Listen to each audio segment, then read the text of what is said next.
Buenas noches, días o tardes. Bienvenidos nuevamente a Filosofía para Tarados. En esta ocasión, el Tractatus Logico-Philosophicus de Ludwig Wittgenstein. Normalmente cuando hablamos de un libro de filosofía, ya sea de filosofía analítica, el idealismo alemán, estructuralista, postestructuralista, etc., encontramos libros que son cuanto menos complejos de entender. En cuanto al idealismo alemán, tenemos la fenomenología del espíritu y la crítica de la razón pura, que son libros que son muy complejos, densos y cuyo lenguaje, cuya narrativa es sobre todo confusa en algunas partes, sobre todo si hablamos de la fenomenología del espíritu, ¿no? Ya con respecto a la posmodernidad, encontramos libros completamente, bueno, que tú los lees y simplemente no entiendes nada, ¿no? Como podría ser los libros existencialistas, como, no sé, Ser y Tiempo, de Martin Heidegger, y de la gramatología, de Derrida. Encontramos libros que son bastante complejos de leer porque tienen una narrativa confusa, pero cuya trascendencia no es sobre todo compleja, digamos. No hay necesidad de tener muchos prerequisitos o muchos conocimientos para poder entender, o bien sea Ser y Tiempo o de la gramatología. Simplemente hay que saber muy bien los autores que utiliza pues el respectivo autor. En el caso de Heidegger hay que saber muy bien de Hegel, otros autores que él referencia, y en el caso de Derrida pues también. Siempre están como los mismos autores y saber un poco de lingüística, las discusiones alrededor de Claude Lévi-Strauss y de Ferdinand de Saussure y demás. Ahora, el libro que nos compete aquí es completamente diferente, porque requiere un conocimiento bastante extenso de diferentes ciencias que no son para nada fáciles de entender. Una de ellas es pues las matemáticas y la lógica. También un poco de filosofía del lenguaje. El Tractatus es un libro completamente difícil de leer, y en especial porque es un libro que no se lee de manera habitual, de manera tradicional, como nosotros leeríamos un libro, pues normalmente. Este libro está compuesto por aforismos, que son pequeñas frases o pequeños párrafos que contienen una idea, ¿vale? O una afirmación, una expresión, ¿no? En sí, la única cita que utiliza Wittgenstein a pie de página es para poder explicar cómo se dividen las proposiciones, cómo se formulan, porque cada proposición, en teoría, pues es un aforismo, es una frase que promueve una idea. Dice: en cuanto a números de cada una de las proposiciones, los números decimales indican el peso lógico de las proposiciones, el énfasis que en mi exposición se pone en ellas. Las proposiciones número 1, número 2, número 3, etc. son observaciones a la proposición número n. Las proposiciones número 1, número 2, etc. observaciones a la proposición n, nm y así sucesivamente. Básicamente hay que entender muy bien cómo se relacionan las proposiciones, cómo se formulan, cómo se componen, para saber que hay algunas composiciones que realizan unos saltos ahí cuanto menos complejos, ¿no? Entonces, vamos a comenzar por las primeras proposiciones del Tractatus. El libro comienza con la proposición número 1. El mundo es todo lo que es el caso. Pero aquí la pregunta es, ¿qué es el caso? ¿Qué le llamamos el caso? Bueno, es difícil, es una proposición cuanto menos compleja, pero lo que trata de decirnos Wittgenstein es que es una proposición acerca de la realidad, ¿no?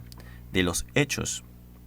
El mundo, pues prácticamente está conformado por hechos, o sea, no simplemente por lo que vienen siendo entidades o cosas, ¿no? O sea, lo que él se refiere por el caso, en especial, que es singular, pues es situaciones o eventos que pueden ser verdaderos o falsos. Entonces, aquí, para poder entender esto, tendríamos que ir más adelante a otra proposición que es la 1.1. El mundo es la totalidad de los hechos, no de las cosas. Con esta proposición, Wittgenstein nos quiere decir que al decir el mundo es todo lo que es el caso, es que el mundo es la totalidad de los hechos y no de las cosas objetos que podemos observar. En sí, todo lo que es el caso son pues situaciones en las que nosotros podríamos hablar de que algo es verdad o falso, ¿no? Es verdadero o falso, mejor dicho, ¿no? Entonces, porque la totalidad de los hechos determina lo que es el caso y también con todo cuanto no es el caso, que es la 1.12. Los hechos en el espacio lógico son el mundo, 1.13. El mundo se descompone en hechos, 1.2. Algo puede ser el caso o no ser el caso, y todo lo demás permanecer igual, 1.21, ¿no? Lo que es el caso, el hecho, es el darse efectivo del estado de cosas. ¿Qué es un estado de cosas? Un estado de cosas básicamente es algo que puede suceder, algo que tiene la posibilidad de suceder, algo que puede ocurrir en un plano lógico. En un plano lógico se supone que rige a ciertos principios de posibilidades, ¿no? ¿En qué sentido? Es muy posible que ocurra algo que nosotros ya conocemos, por ejemplo, no sé, que llueva, ¿no? Que haya un día caluroso, por ejemplo. Son posibilidades, o sea, ahora mismo podría llover, si yo digo, pues que podría llover. Bueno, no sé exactamente si va a llover o no, porque no soy meteorólogo, ¿no? No tengo, incluso algunas predicciones son como medio arbitrarias, pero no es imposible, ¿vale? Que llueva ahora mismo. Podría llover. La cuestión es qué posibilidades hay de que llueva o no. Pero en un estado lógico no es imposible imaginarme que pueda llover ahora mismo, ¿no? Es algo que simplemente puede pasar. Entonces, eso es algo que puede ser el caso, ¿no? Algo que puede ser un hecho posible, ¿vale? Entonces, es un estado de cosas que podría ocurrir, ¿vale? Entonces, lo que nos dice así, por ejemplo, cuando continúa, dice, poder ser parte integrante de un estado de cosas es esencial a la cosa. En la lógica nada es casual. Si la cosa puede ocurrir en el estado de cosas, la posibilidad del estado de cosas tiene que venir ya prejuzgada en la cosa. O sea, hay cosas que simplemente pueden ocurrir. Y para Wittgenstein, la posibilidad del estado de cosas tiene que venir prejuzgada en la cosa misma, ¿no? Las posibilidades de que, por ejemplo, pueda llover o no pueda llover. En sí, nosotros percibimos los estados de cosas y podemos referirnos a ellos de manera lógica, ¿vale? Poder saber la falsedad o la verdad de un estado de cosas que conforman los hechos, ¿no? Entonces, así es básicamente como se conforma la realidad. Pero, ¿qué es lo que no puede ser el caso? Lo que no puede ser el caso es aquello que no puede ser un hecho o no puede ser un estado de cosas. Aquello que simplemente escapa a nuestro lenguaje. Por lo que, para Wittgenstein, en teoría, la filosofía debería encargarse de problemas que puedan ser emitidos por el lenguaje. Básicamente, cuando el libro termina, pues nos da una reflexión más amplia de esto, aunque esa proposición es ciertamente confusa porque se ha interpretado de diferentes maneras, pero el lenguaje tiene ciertos límites, ¿no? Y la gran mayoría de los problemas filosóficos son malentendidos del lenguaje. En teoría, para Wittgenstein, debería formularse un lenguaje que pueda explicar de mejor manera los problemas filosóficos con respecto a los hechos y los estados de cosas que ocurren en nuestra realidad, que la realidad, como lo dijo Wittgenstein, es la totalidad de los hechos. No hay una realidad sin hechos. Parecería algo así como un azar que a la cosa capaz de darse de modo efectivo por sí misma le correspondiera posteriormente un estado de cosas. Que las cosas puedan ocurrir en estados de cosas es algo que debe radicar ya en ellas. Algo lógico no puede ser meramente posible. La lógica trata de cualquier posibilidad y todas las posibilidades son sus hechos. Al igual que no podemos en absoluto representarnos objetos espaciales fuera del espacio, ni temporales fuera del tiempo, tampoco podemos representarnos objeto alguno fuera de la posibilidad de su conexión con otros. Si puedo representarme el objeto en la trama del estado de cosas, no puedo representármelo fuera de la posibilidad de esa trama. En teoría, ¿cómo es posible que nosotros representemos un objeto que está fuera del estado de cosas, fuera de la posibilidad lógica del estado de cosas? Simplemente algo que no tiene lógica porque no obedece a una lógica, porque los estados de cosas obedecen a los principios lógicos del estado lógico, ¿no? Entonces es para Wittgenstein un poco absurdo, o al menos incoherente, la idea de que nosotros podamos representar algo que está fuera del estado de cosas, fuera de la posibilidad del estado de cosas. Es ciertamente confuso, y esto pues a medida que vayamos avanzando, si es que seguimos con la serie de videos del Tractatus, pues podemos ir aclarándolo mejor. Pero el Tractatus para Wittgenstein es pues un aporte, ¿no?, a resolver los problemas filosóficos con respecto al entendimiento de la realidad. Pero sobre todo es un buen libro que traza las bases para poder comenzar a dialogar sobre la filosofía del lenguaje, sobre los problemas del lenguaje, sobre la representación de lo que puede ocurrir, de lo que es posible y lo que no es posible. ¿Qué podemos representar? Lo que está en un estado lógico posible, ¿no? En un estado de cosas que puede ocurrir, ¿vale? Que pertenece a los hechos que prácticamente conforman todo lo que es la realidad. La realidad es la totalidad de los hechos y no podemos representar algo que está fuera de los hechos, fuera de los estados de cosas, fuera del estado lógico de la posibilidad de la ocurrencia de estos estados de cosas, ¿vale? Entonces, podemos encontrar aquí los indicios de la filosofía analítica para poder deducir la posibilidad. De hecho, más adelante él lo amplifica más que todo con el lado matemático del Tractatus, de cuáles son las posibilidades de que un estado de cosas pueda ocurrir y tenga lugar en un espacio lógico, ¿vale?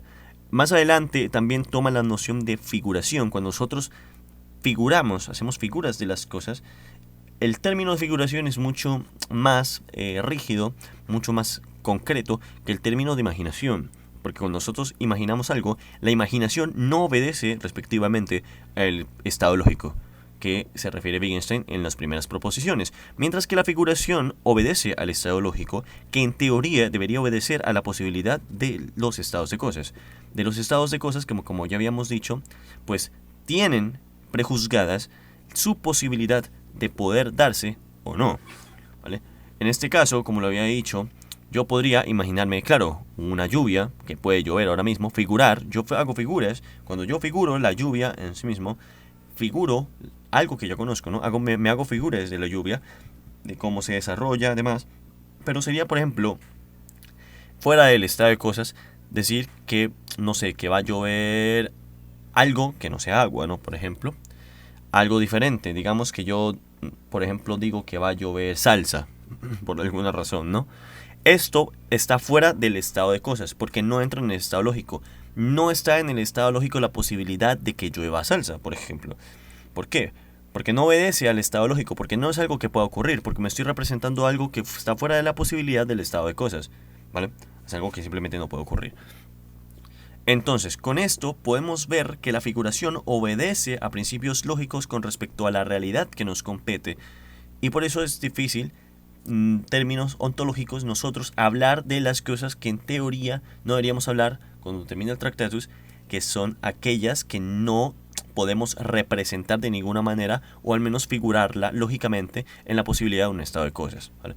Con esto, los neopositivistas toman el argumento para decir que hay pseudoproposiciones que tratan de hablar de algo que está fuera del estado de cosas, ¿no? De la posibilidad del estado de cosas. Por ejemplo, el ente de Heidegger para Carnap, que fue uno de los seguidores que de hecho dijo que el Tractatus era un esqueleto que necesitaba cubrirse con carne para poder tener más fuerza, dice que el ente es una pseudoproposición porque está fuera del estado lógico. El ente no se puede figurar, no podemos hacernos una figuración lógica del ente como sí. O sea, como tal, o sea, no podemos figurarnos, hacernos una figura del ente. No corresponde a una posibilidad de estado de cosas, porque el ente no se puede materializar en un estado de cosas, por lo cual el ente no corresponde a los hechos. Si eso no corresponde a los hechos, no corresponde a la realidad, que es la totalidad de los hechos. Entonces, con base a esto, vemos unos límites del lenguaje. Vemos límites del lenguaje de aquellas proposiciones que no tienen validez porque no podemos deducir si son verdaderas o falsas. Recordemos que para Wittgenstein, básicamente, un caso, pues es una situación que puede ser verdadera o falsa, por lo cual el ente no puede ser un caso, porque nosotros no podemos corroborar la veracidad o la falsedad del ente, porque primero, el ente no lo podemos figurar lógicamente, no podemos hacernos una figura lógica del ente, por lo cual no puede pertenecer a una posibilidad del estado de cosas. Simplemente no tiene posibilidad alguna en el estado de cosas porque está fuera de este. Además, si no corresponde a un estado de cosas, entonces no corresponde a ningún hecho de los que conforman toda la realidad. Entonces, por lo tanto, el ente no puede ser ni verdadero ni falso. Simplemente es una pseudoproposición cuyo valor no se puede indagar, ¿vale? No podemos concebirlo. Entonces, aquí se trazan los límites del lenguaje, los límites representacionales de aquello que deberíamos decir y aquello que no, aquello de lo que podemos hablar y aquello de lo que no deberíamos hablar, sino callar. Básicamente estas son las ideas fundamentales más elementales del Tractatus. El Tractatus es obviamente 1000 veces más complejo, esto es una reducción total, pero total. Pero más o menos encontramos aquí una reflexión una simplificación bastante, bueno, exagerada, para poder indagar un poco más en cómo el Tractatus cambió completamente toda la filosofía del siglo XX, de inicios del siglo XX, y fundó, sin quererlo, una escuela que conocemos como el neopositivismo, el empirismo lógico, o el Círculo de Viena. La gran mayoría de los filósofos del Círculo de Viena están inspirados por el Tractatus de Wittgenstein, porque en él ven las posibilidades de sentar un lenguaje lógico que pueda explicar la realidad. Bueno, sin más, esto sé que puede haber sonado un poco confuso, la verdad, pero pues he tratado de simplificarlo de la mejor manera, o sea, he tratado de hacer una simplificación muy sencillita y básica. Así que si tienen alguna duda, yo estaré por ahí respondiéndoles. Muchas gracias por escucharme otra vez y espero que se encuentren bien. Que tengan buena semana. Adiós.